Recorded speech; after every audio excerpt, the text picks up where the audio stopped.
now listening to Tuff Tiger Talk Flash Report.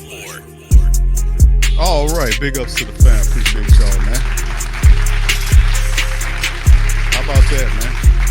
Man, what a hell of a game that was, right, fam? Shout out to the fam. Appreciate y'all. Big Q, Tough Tiger Talk. We in this thing, man.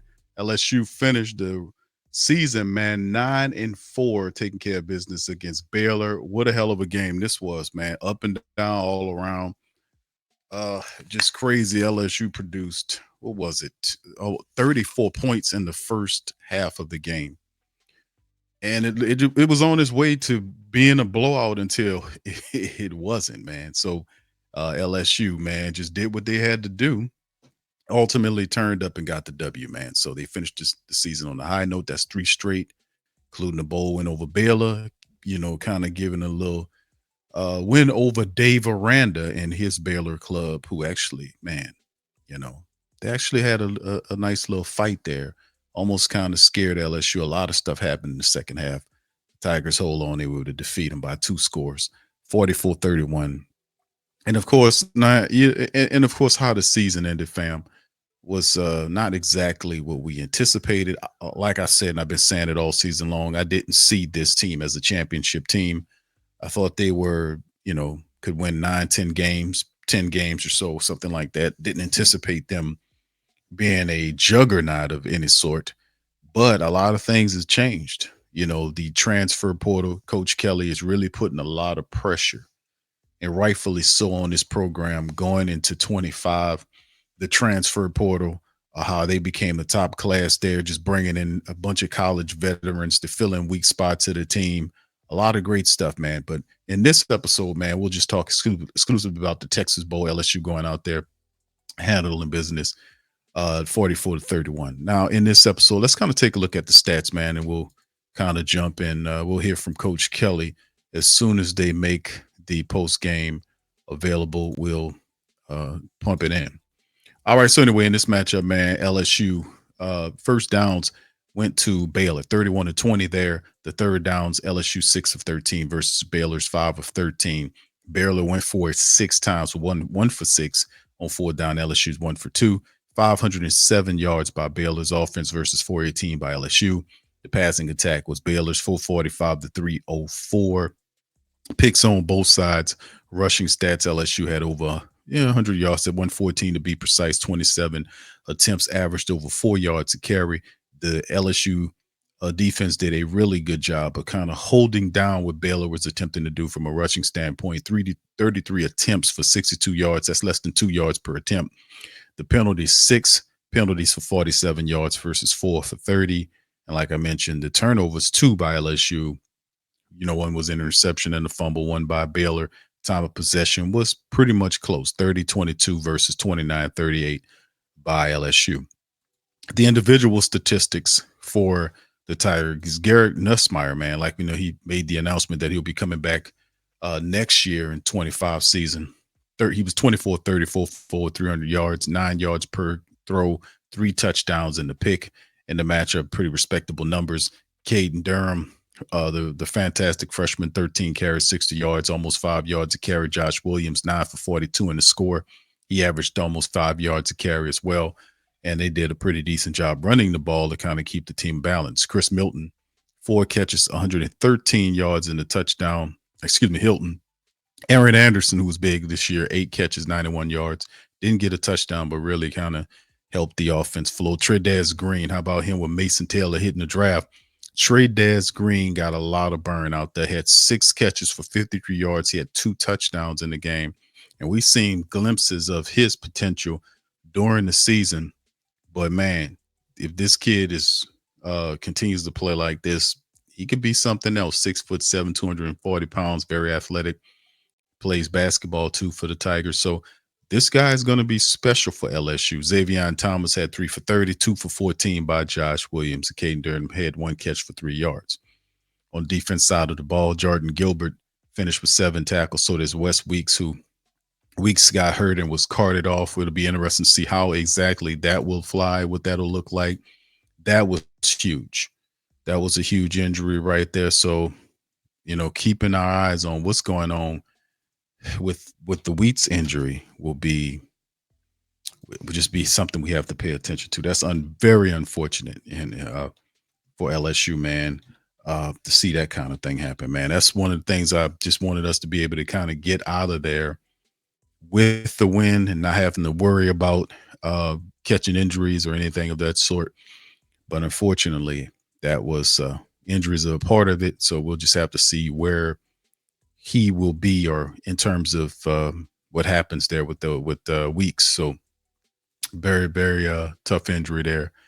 And of course, we've seen a few other players step in there. Ashton Stamps did a pretty decent job. So did Zy Alexander. Those guys continue to play. PJ Woodland plus stepped up and had some plays as well. Greg Penn did his thing.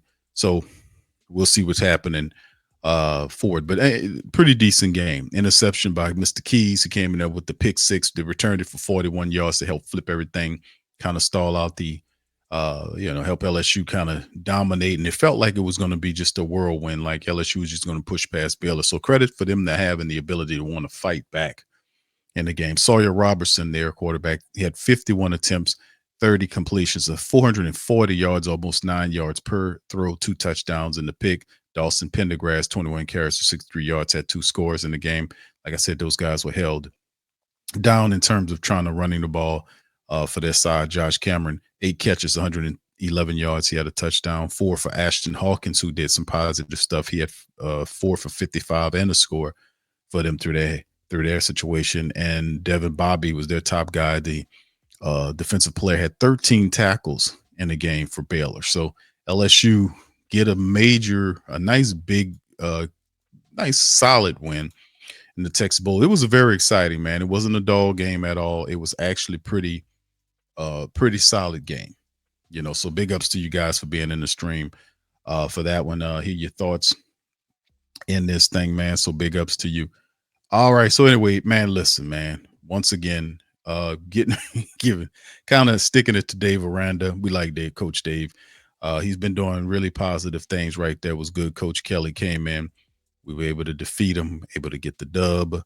And moving forward, this was a very good tone-setting win. I could see Coach Kelly and them guys really wanted to get this W, man. They really wanted to get it. They really wanted to handle the business and make this stuff pop for them, make it shake going into the off season now. And we got a lot of work to do. So it's a big season coming up for LSU heading forward. So with that said, I was waiting to see what Coach Kelly. Big statements. That's right. Excited about the win for our guys, especially the 9 guys that finished what they started. They committed to LSU and wanted to finish it, and that's why I wanted the ball in Josh Williams' hand on that goal line play. Nobody's been more trustworthy and accountable there every day for us, and that kind of epitomized what he has been about for us, and that kind of put the game away for us late. It was a little bit of everything today. There were some really good things on special teams, and then some not so good things, but it's been really fun to coach this team. I know cynics would say it was disappointing. It wasn't disappointing. It was a team that was less than perfect because of inexperience, a team that gained experience. We still played with 6 true freshmen and a redshirt freshman most of the time on defense, and they kept battling. So, to win 9 games and win three in a row at the end, I'm just happy for our football team. And again, the 9 guys that came back and finished what they started. And I'm 100% behind the guys that didn't play for whatever the reasons are. They're valid. But the 9 that were here, I want to be able to trumpet them as well, because finishing what you start is important as well. So happy with the victory. you have a question, raise your hand, we'll get a mic to you. Scooter? Was it just me, or was that a strange, weird game? I just think that there were, you're talking about a bowl game where a lot of different things can happen because of, the preparation and the layoff. You had, special teams gaffes, and then you had some spectacular plays on special teams. You had some great one-on-one matchups. I mean, there were some spectacular catches by Baylor and by LSU. You saw a true freshman in Trades Green, who, in many ways, how do you put it in perspective that he made you forget about Mason Taylor, who is an incredible player because of the plays he made on 4th down and 3rd down. We didn't give up a sack today. Without a first-round draft pick, a first-day draft pick, a starting 3-year starter, that's pretty incredible. So yeah, there were some bizarre things, but the big picture is pretty bright in terms of what happened today. When you're on the sideline for a game like that, do you sometimes just like, okay, that's the way it's going to be today, go with it? Yeah, we kind of went with the flow, but that's what this group has been about all year. I mean, when they're in a valley, they know they're going to come out of it. And so if a bad play happens, they look to come back. Look, I think there were several of those occasions today, and they just kept fighting. Wilson? Sort of offensive as a whole, like you said, the offensive line stepping up, Trey does, and several others, Chris Hilton. Why do you think the offense was maybe able to be so successful today, despite having to kind of fill in some pieces in a fairly short period of time? Well, I think Tyree Adams, was really solid at left tackle. I think Miles Frazier at the right tackle. Our edges were really good. DJ, at center has been there all year. So we had, we really had some good pieces there, and I think we were able to do a great job of getting the ball down the field. And once we were able to hit some big plays down the field, it opened up a lot of things. But I will go back to what I said earlier. I think the presence of Trades Green at the tight end position gave, again, Garrett Nussmeier the opportunity to convert some key 3rd and 4th down situations, which he's had all year with Mason Taylor. And that was really the biggest thing for us, is would he have that guy available for him? And we saw that he did again. Just the deflection that he got that came up short on 4th down shows you the kind of athletic ability he has. So you'd really had some young players step up in those situations, which is what we really thought was going to happen, but you never know until they go out and play. Chester? 2 parts here. Yes. You talked about a little bit Trades stepping in for Mason Taylor. Those are huge shoes to fill, but he kind of did it seamlessly. How is he able to be as good as he was today? And also, Chris Hilton, what did you see from him? Well, Trades is an incredible competitor. The work he put in the bowl prep was second to none. His mindset, his want to go in there and mix it up and run block. As you saw, we didn't treat him like a wide receiver. We treated him like an attached tight end. I mean, he lined up in the core. He lined up in the slot. And I said this to you folks, we weren't going to treat him differently. We were going to treat him like it was Mason running that position. And, he had to get sandpapered a little bit in practice. I mean, he went home a couple of times, and I'm not sure that he made it past 6:30, 7 o'clock at night. He was sore. But that was just what his commitment was, and pretty proud of him. And, Chris, has been waiting for these opportunities, and he got his chance and was able to do the things that he's capable of doing. I think the other thing was, the run after the catch, when he ran the inside stop route, and we saw a burst from him that, was electric. So big things for him to come. Bryce? Coach, kind of a 2-parter. One, is there any update on Whit Weeks and the initial update? And then just kind of the second part of that, can you speak to the response of your team to come off the sideline and what that just shows and how much they care about him and what he means. Yeah, it looks like the early indication is a dislocation of the ankle. Probably will have surgery here, quickly. I don't want to give an exact timeline, but should have him, ready to go, sometime around spring ball. So, obviously, we feel for him, and certainly he's a tough kid that will handle this the right way, but we'll act quickly on it. His family was with him, but again, I think that our team responded appropriately because he's such an important part of what we do.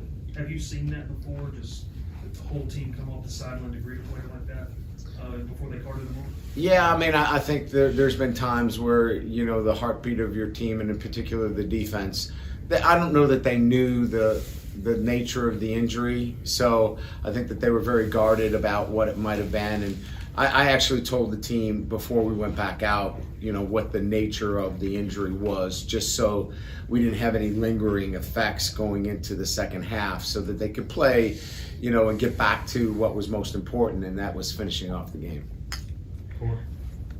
Brian, I can hear you. I need everyone else to hear me. I know obviously the roster is going to go through a number of changes before you guys play another football game, but what did tonight's what did tonight's game and the performance from some of the guys, like what did it show the staff? What do you feel like you have that maybe you didn't feel like you had before tonight? Well, I think we've already talked about some of them, right? We talked about Trades Green, how good you feel about that with, a veteran player also coming in from the portal at that position. You feel really good there, right? Some of the guys that got pressed into starting roles, Tyree Adams, at the left tackle position, that really bolsters what you're thinking about, from an offensive perspective. Defensively, playing all those freshmen, whether it was Tylen Singleton or Deshaun Spears or Javian Toviano,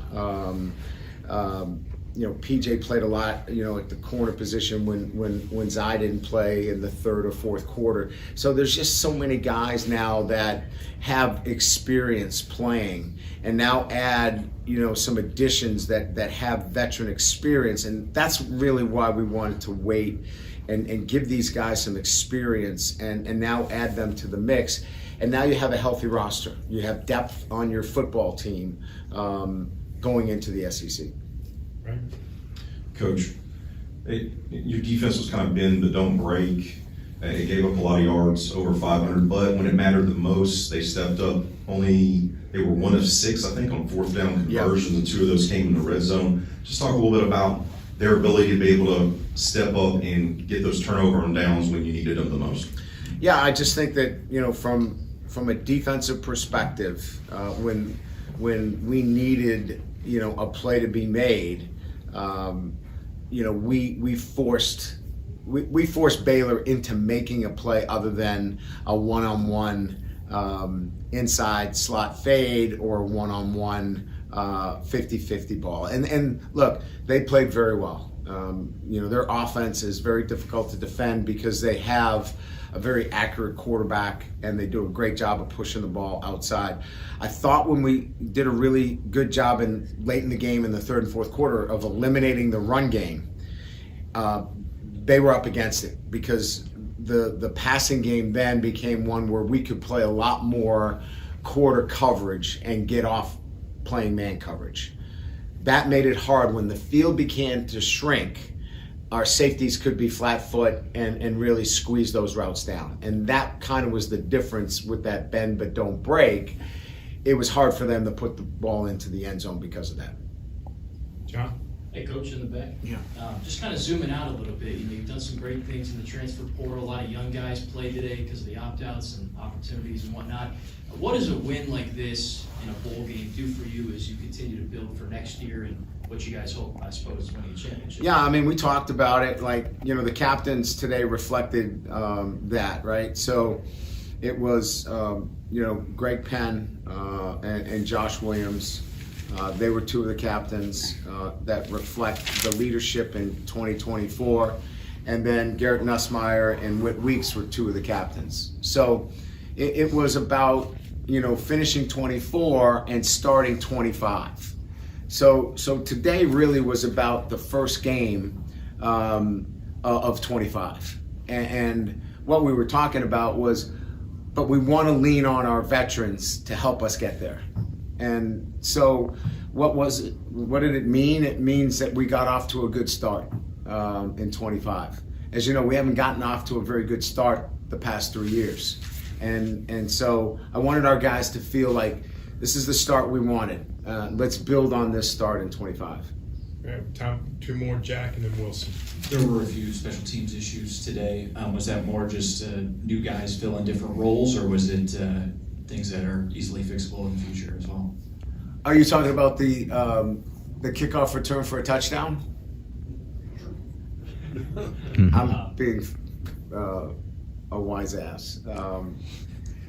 No, we had a poor snap on a field goal that rolled back, which we have a veteran guy, and he feels terrible about it. It was just a bad snap in that situation. But we had a breakdown on the right side where they were able to penetrate the C gap between our right guard and right tackle.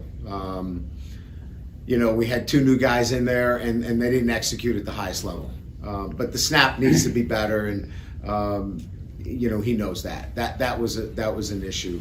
Clearly they had the punt return for a touchdown, but there was a hold on it, and there was a personal foul on the punter. So, that's a wash. From my perspective. I thought, the thing that, clearly, we have to be better at punting the football, and that has been, an issue, and we addressed it in the portal.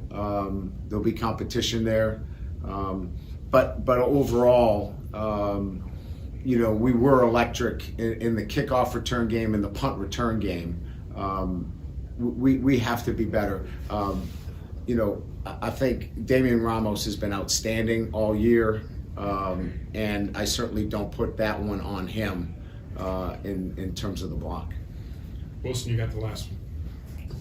Well, Brian, it might be a little bit before we talk to you. So obviously you've said there's maybe still a little bit of work you want to, you probably. I'll send you guys cards. Yeah.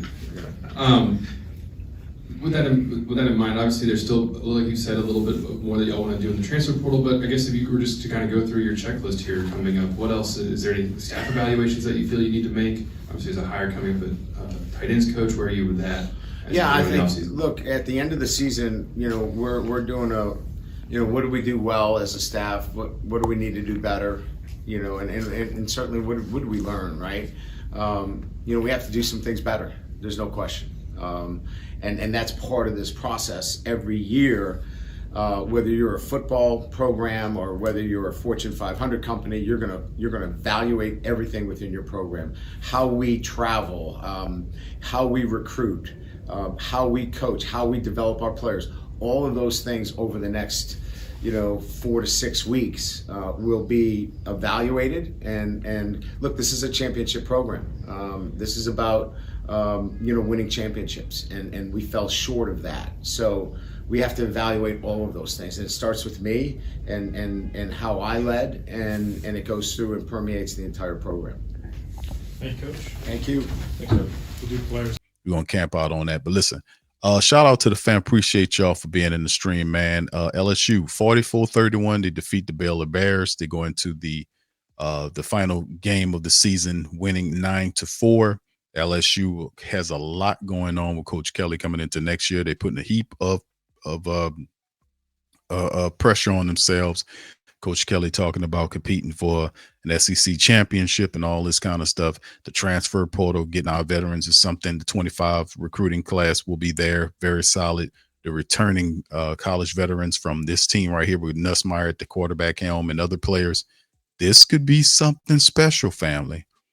This could be very interesting this upcoming season with everything that we have Harold Perkins said that he will be coming back as well. So this is going to be an interesting season coming up for LSU football. You better believe it. All right. So anyway, with that being said, I'm going to camp out on that. Much love for y'all, man. Appreciate y'all for listening to Tuff Tiger Talk. Do me a service. Please feel free to hit the like button, hit the subscribe button, and by all means, feel free to share the show on your social media feed. I'm Big Q, and I'm going to holler at you later on in the week with more updates on the transfer portal and everything all LSU football. Much love, and go Tigers.